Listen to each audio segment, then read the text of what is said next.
There is simply no matching the energy of Yellow Taxi Goes Vroom. From the minute you hit the start screen, this bouncy platformer is tapping its feet anxiously and chattering its teeth, having flushed its ADHD meds down the toilet and down 5 Red Bulls in a minute, daring you to press start and show you what it has in store. And while its beeping, bopping, pop lock and dropping attitude is a huge asset to Yellow Taxi's incredible vibe, there is much, much more to love beneath the surface. There's much more to love beneath the surface of our humble indie channel too, if you'd like to consider a membership to our Patreon. Doing so will not only lend us the support we need to continue providing honest indie coverage unscathed by the dark influences of big gaming's echo chamber, but give you cool perks like access to our lovely Discord community and free games depending on your membership tier. With that out of the way, let's talk about a game that may very well be my favorite game of 2024 so far. Yellow Taxi Goes Vroom is a 3D platformer masquerading as an N64 classic, and with its bright, chunky textures, colorful bouncing text, and plethora of zany characters, it would surely never be mistaken for anything else.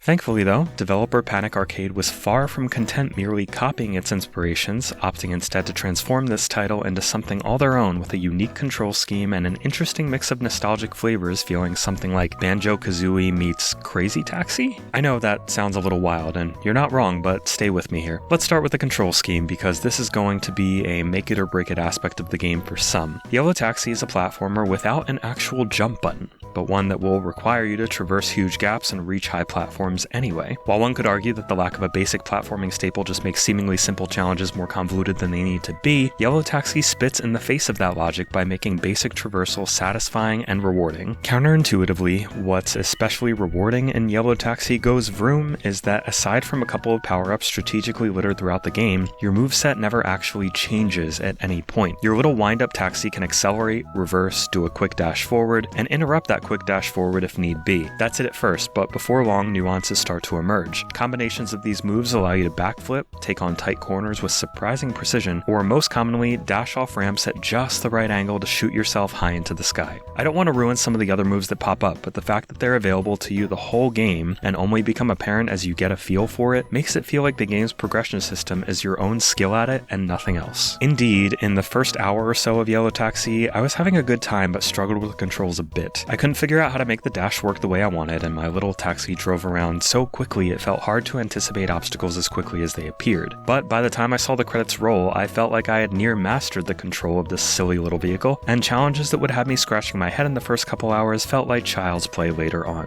While getting the controls to feel natural did take a bit of an effort, Yellow Taxi's tremendously open-ended structure gave me the breathing room to acclimate at my own pace. There's a story here to be sure, but its silly absurdity serves as window dressing to the meat of the game, which is the platforming challenges and exploration. The evil alien Musk and his oil company Tosla have been corrupting oil with a bunch of green gears that you need to collect for some reason. It deliberately has no subtlety whatsoever, but manages to be entertaining enough at most times and occasionally even laugh out loud funny. Yellow Taxi's sense of humor in general is something I want to commend. This is a very funny game, and not just for its ridiculous story, but because of the things that happen during gameplay, which I'll get to soon. You begin the game in the central hub of a character named Morio. Yes, not Mario, Morio, with 2 O's. It's completely different, you see. Morio's lab contains a variety of portals to Yellowcap's numerous worlds to explore, each of which has tons of green gears for you to collect if you're good enough to reach them. Collecting enough gears will open up the next world, and so on and so forth. You've probably played a 3D platformer before. While nothing about this structure is remarkably original, Yellow Taxi's excellent world map does a fantastic job of being just detailed enough to give you all the information you need. To call it a map is arguably a bit of a stretch, as it's really more of a diagram, but it shows you in no uncertain fashion what worlds you've been to and unlocked, how many gears you've collected and still need to collect in each, and how many hidden areas each world contains that you may or may not have found. And let me tell you, this is a very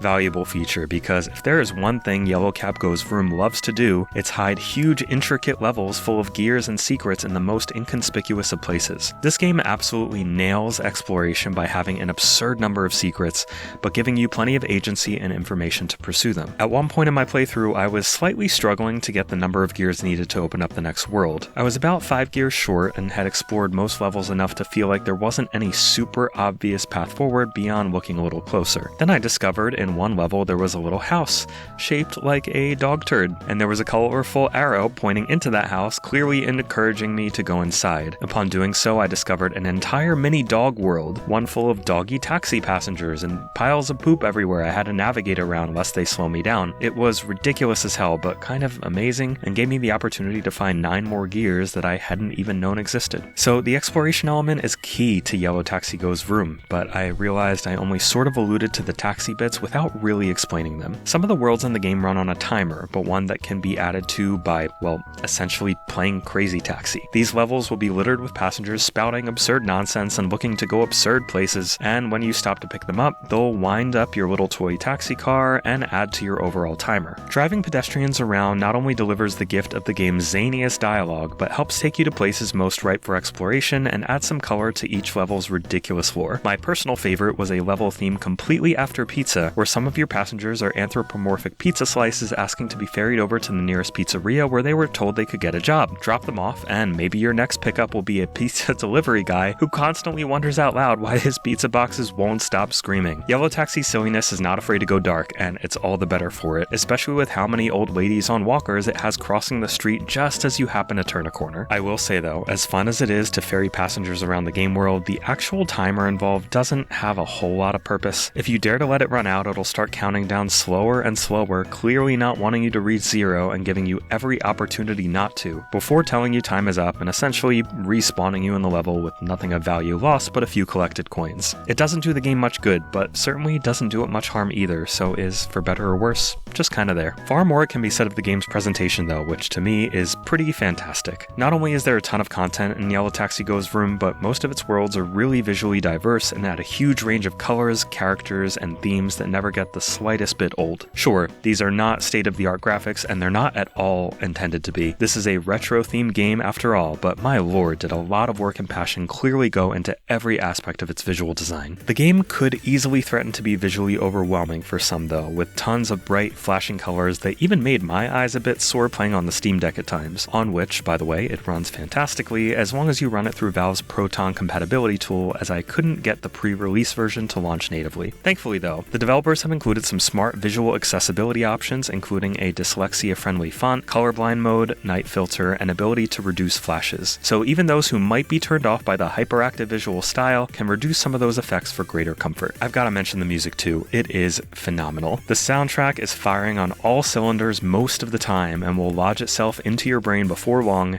guaranteed.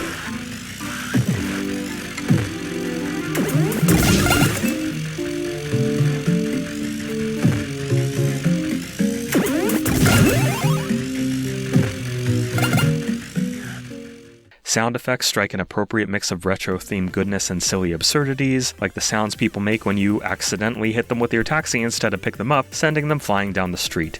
Assuming it was an accident. At least, it might not have been. Don't worry, I ain't no snitch. Honestly, the only thing about Yellow Taxi Goes Vroom I have even found fit to complain about is the fact that it's so easy to accidentally enter a portal you didn't want to, and similarly easy to trigger NPC dialogue that repeats a bit too much. When driving around Yellow Taxi's levels, all NPCs have a wide radius in which stopping triggers either them hopping into your cab or giving you a few cheeky lines of dialogue. But I did this by accident far too often, and while it's easy enough to skip past the dialogue, it can become grating after a while. I think lowering the radius that triggers an NPC interaction would do wonders to address this, but even as is, it's more of a minor ding than a major problem. I mentioned Yellow Taxi has a lot of content, and I would say that's especially true when it comes to its endgame. Once you see the credits roll, an entire new area opens up, allowing you to travel to a variety of new places if you were good enough to snag the game's harder to find collectibles. While it took me just under 9 hours to roll the credits, which required collecting a little over half of the game's 250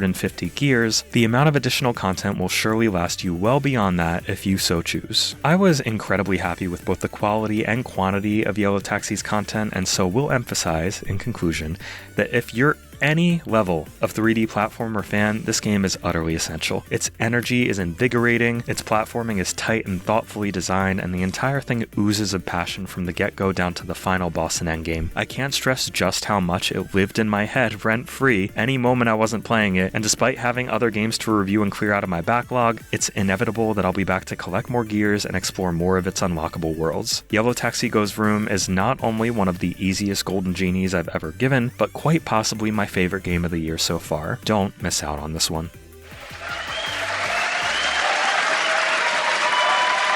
Time extended.